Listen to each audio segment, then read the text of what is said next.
Hello हजुर सेवा नमस्कार सबैजनालाई सन्चै हुनुहुन्छ होला सबैजना। म पनि ठिक छु।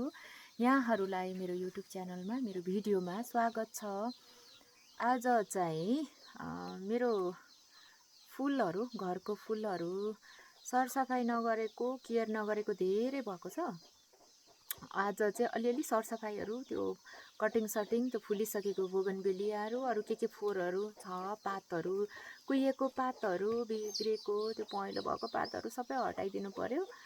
यहाँहरूलाई म मेरो त्यही कामहरू देखाउँछु।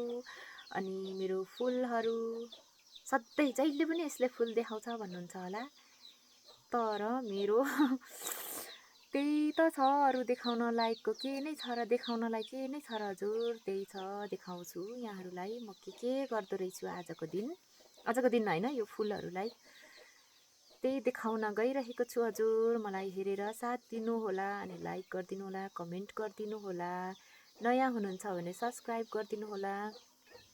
अरूलाई त्यही भिडियो देखाउँछु। बोगनवेलियाहरू यस्तै फुलेर सकिसकेको छ, यिनीहरूलाई कटिङ गर्नु पर्यो। अरू पनि छ ठुलो ठुलो दुई चारवटा।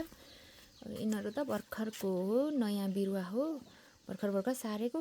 यो अस्ति धेरै फुलेको थियो, घरमा पूजा लाएको भएर पूजा गर्दाखेरि सबै टिपेर सेतो फुल टिपेर सक्यो। यो पनि येल्लो, अहिले एकछिनमा देखाउँछु। म सरसफाइ गर्ने छु।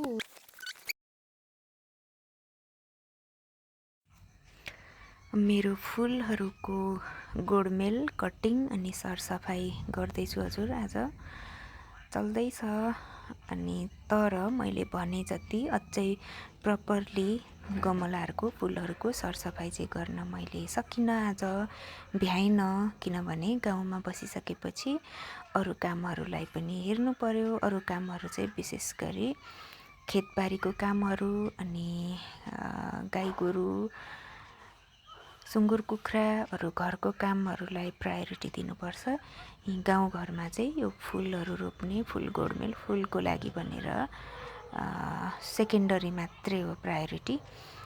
अनि यसमा पनि हामी पनि त्यही नै गर्ने गरेका छौँ। अरू कामहरू सकिसकेपछि एकछिन बचेको टाइममा चाहिँ यो काम गर्छौँ। आज पनि मेरो त्यही नै हो। अरू काम सकाएर बिहान दिउँसो यतिखेर 4 बज्न लाग्यो, म यो काम गर्दैछु। अब यो काम गरिसकेपछि फेरि खाना पकाउने यताउताको काम पनि हुन्छ हजुर। यस्तै छ हजुर गाउँमा।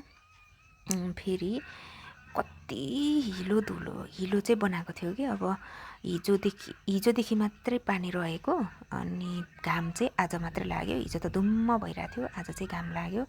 त्यसैले यो मौका छोपेर मैले चाहिँ यो काम गरेको हो।